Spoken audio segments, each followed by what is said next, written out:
এক সময়ের কথা, যতনপুর নামের এক গ্রামে বিমল নামে এক গরিব কৃষক বাস করত। তার ছোট সংসারে স্ত্রী শান্তা আর ১৬ বছরের ছেলে আকাশ একসাথেই থাকত। বিমল কেবল চাষবাসই জানত, এছাড়া সে আর অন্য কোনো কাজ শেখেনি। ঠিক সময়ে বৃষ্টি না হওয়ার কারণে তার ক্ষেতে ফসলই হতো না, যার কারণে পরিবার চালানো খুব কঠিন হয়ে পড়ছিল। একদিন, শুনছেন, আজ তো ঘরে একদমই কিছু রেশন নেই। আমি তো কিছুই বুঝতে পারছি না যে এখন আমি কি করব। আরে শান্তা, তুমি চিন্তা করো না, আমি কিছু একটা ব্যবস্থা করছি। ব্যাস, এতটুকু বলেই বিমল ঘর থেকে বেরিয়ে পড়ল। হে রাম, এ কেমন সময় চলে এলো প্রভু! আমার ঘরে রেশনের একটা দানা পর্যন্ত নেই। চলো, আমি আর আমার শান্তা না হয় অভুক্ত থেকে যাব, কিন্তু আমার ছেলের কি হবে? আমি তো কেবল খেতে কঠোর পরিশ্রম করতে শিখেছি, কিন্তু সেখানেও ঠিক সময়ে বৃষ্টি না হওয়ার কারণে খেতে ফসল হয়নি। এখন আমার কাছে মহাজনের কাছ থেকে টাকা ধার নেওয়া ছাড়া আর কোনো দ্বিতীয় রাস্তা নেই। বিমল তার গ্রামের মহাজনের কাছে যায়।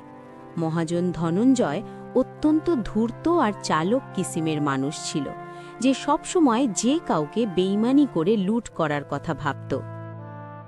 আরে এসো এসো বিমল ভাই, আর বলো কি মনে করে আসা হয়েছে? কি আর বলবো মহাজন মশাই, খুব খারাপ সময়ের মধ্যে দিয়ে যাচ্ছি। দেখুন না, বৃষ্টি ঠিক সময় না হওয়ায় ক্ষেতের সব ফসল বরবাদ হয়ে গেছে।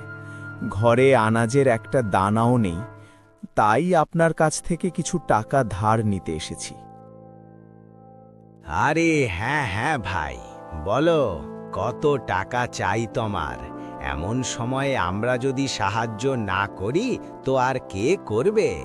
বলো বলো, কত দিয়ে দেব?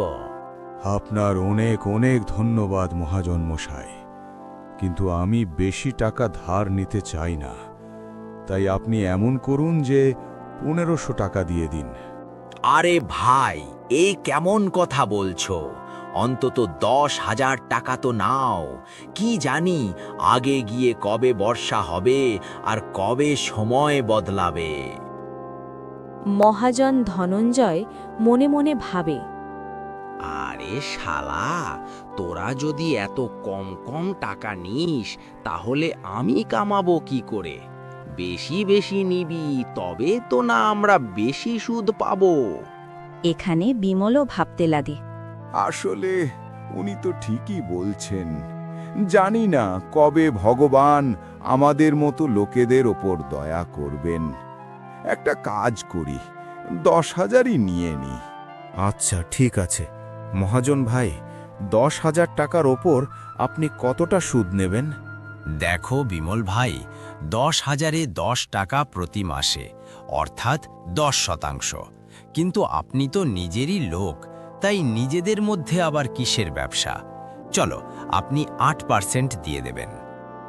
বিমল মনে মনে ভাবে, হে ভগবান, ৮% প্রতি মাস মানে তো আমাদের জন্য অনেক বেশি সুদ।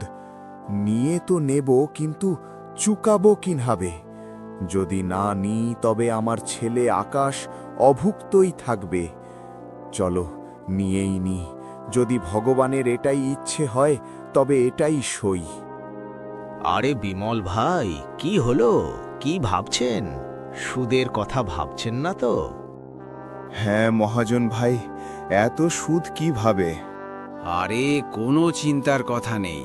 দেখুন, আপনি তো নিজের লোক, আরামসে শোধ করবেন।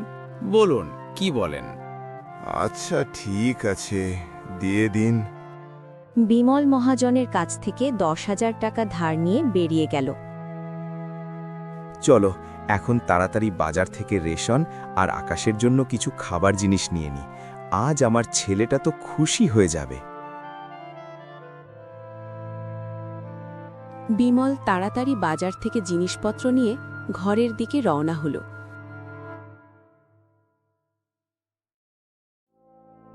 বাড়ি পৌঁছতেই শান্তা বিমলের হাতে জিনিসপত্র দেখে খুশি হয়ে গেল আর বলল, ওগো, এই জিনিসপত্রের টাকা কোত্থেকে পেলেন বো? দেখো শান্তা, আমি জানি তুমি আমার ওপর রাগ করবে, কিন্তু আমার কাছে আর কোনো উপায় ছিল না। আমি বুঝে গেছি গো, আপনি কারোর কাছ থেকে ধার নিয়েছেন। ঠিক আছে, কোনো ব্যাপার না, আমিও সেটাই ভাবছিলাম। কিন্তু এমন সময় গ্রামে কারোর কাছে দেবার মতো টাকা নেই, তবে কি আপনি মহাজনের কাছ থেকে ধার নিয়ে এসেছেন? হ্যাঁ শান্তা, কিন্তু তুমি চিন্তা করো না, ভগবানের ঘরে দেরি আছে, কিন্তু অন্ধকার নেই। এখন এই মুহূর্তে আমার ছেলের চেয়ে বড় আর কিছু নেই। হ্যাঁ, আপনি বলছেন তো ঠিকই, কিন্তু ওই মহাজন খুব চালাক আর বেইমান। সে খুব বেশি সুদ নেয়, আর সময়ে টাকা না দিতে পারলে ক্ষেত বা বাড়ি ছিনিয়ে নেয়। আপনি কত টাকা ধার নিলেন? আমি তো ১-১.৫ চেয়েছিলাম, কিন্তু সে অন্তত ১০,০০০ বা তার উপরে নিতে বলল, তাই আমি ১০,০০০ নিয়েছি। শোনো না শান্তা, এখন আমার ছেলের আসার সময় হয়ে গেছে। আমি এই কিছু জিনিস এনেছি, যাও সবার জন্য ভালো কিছু বানিয়ে দাও। জি, আজ তো আমার ছেলে খুশি হয়ে যাবে। এতটুকু বলে শান্তা রান্নাঘরে চলে গেল। শান্তা খুব সুস্বাদু খাবার বানালো। খাবারের সুবাস পুরো ঘরে ম করছিল। বিমল রান্নাঘরে উকি দিয়ে বলল, বাহ শান্তা, তুমি তো ছেলের পছন্দের ক্ষীর বানাচ্ছ। দুপুরে আকাশ ঘরে চলে এলো। নিজের পছন্দের খাবার দেখে সে খুব খুশি হয়ে গেল। অনেক দিন পর বিমলের পরিবারে আজ সবার মুখে হাসি ছিল। মা, খাবার তো অনেক অনেক বেশি সুস্বাদু ছিল। আজ তো সত্যি মা মজা এসে গেল।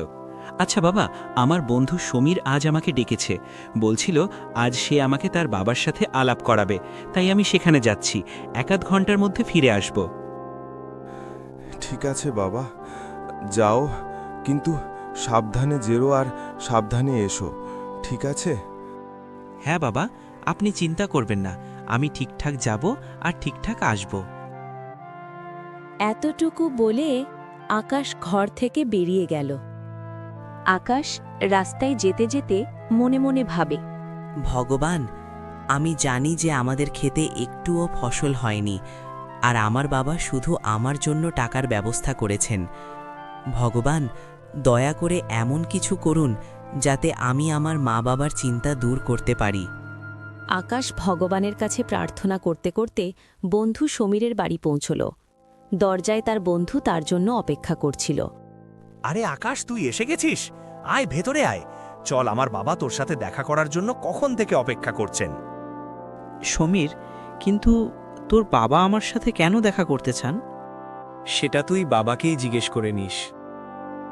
সমীরের বাড়ি যথেষ্ট বড় আর সুন্দর ছিল। তার বাড়িতে তার মা আর বাবা থাকতেন। সমীর তার বাবাকে তার বন্ধু আকাশের ব্যাপারে বলেছিল যে আকাশের বাবা খুব কঠোর পরিশ্রম করেন, খেতে ঘন্টার পর ঘন্টা কাজ করেন, কিন্তু টাকার অভাবে পরিবারে খুব টেনশন। এসো বাবা আকাশ, কেমন আছো? নমস্কার আঙ্কেলজি, নমস্কার আন্টিজি। আমি ঠিক আছি, আপনারা সবাই কেমন আছেন? খুশি থাকো বাবা, আমরা সবাই খুব ভালো আছি। বিবেকবাবু আকাশের সাথে ৯-১০ মিনিট এভাবেই তার আর তার মা বাবার ব্যাপারে কথা বলেন, আর তারপর, আকাশ, তুমি তো খুব স্মার্ট ছেলে বেরোলে। বাবা কাল থেকে তুমি দুপুরে স্কুল থেকে এসে খাবার খেয়ে এখানে চলে এসো। জি আঙ্কেল, আমি আসবো তো, কিন্তু ঘরেও একটু কাজ থাকে। দেখো বাবা আকাশ, আগে তো তুমি এই টেনশন ছাড়ো। হ্যাঁ, এক কাজ করো, না থাক, কাল আমি নিজেই তোমার বাড়ি আসব, তোমার বাবার সাথেও দেখা করে নেব আর তোমার সাথেও, ঠিক আছে? জি আঙ্কেল, ঠিক আছে। আচ্ছা, তবে আমি এখন আসি। ঠিক আছে বাবা, সাবধানে যেও। বাবা আকাশ, এটা নিয়ে যাও, বাড়িতে খেয়ে নিও। না আন্টি, এটা আমি নিতে পারবো না। আরে বাবা, নিয়ে নাও, দেখো তোমার মমতা আন্টি কত ভালোবাসা দিয়ে দিয়েছেন। আকাশ সেই থলেটা নিয়ে নেয়, কিন্তু সে বুঝতে পারছিল না সমীরের বাবা তার বাবার সাথে কেন দেখা করতে চান। আকাশ রাস্তায় যেতে যেতে মনে মনে ভাবে, বিবেক আঙ্কেল তো খুব ভালো, তিনি আমার সাথে কত ভালোবাসা দিয়ে কথা বললেন, আর আন্টিও খুব ভালো, তিনি আমার কত খেয়াল রাখলেন। কিন্তু তিনি কেন আমার বাবার সাথে দেখা করতে চান? এইসব ভাবতে ভাবতে আকাশ বাড়ি পৌঁছল এবং সে সমীরের মা আর বাবার ব্যাপারে বলল। দেখো শান্তা, আমাদের আকাশ কত ভালো বন্ধু পেয়েছে। চলো বাবা, ঠিক আছে, তবে কাল আসবেন সমীরের বাবা। হ্যাঁ বাবা,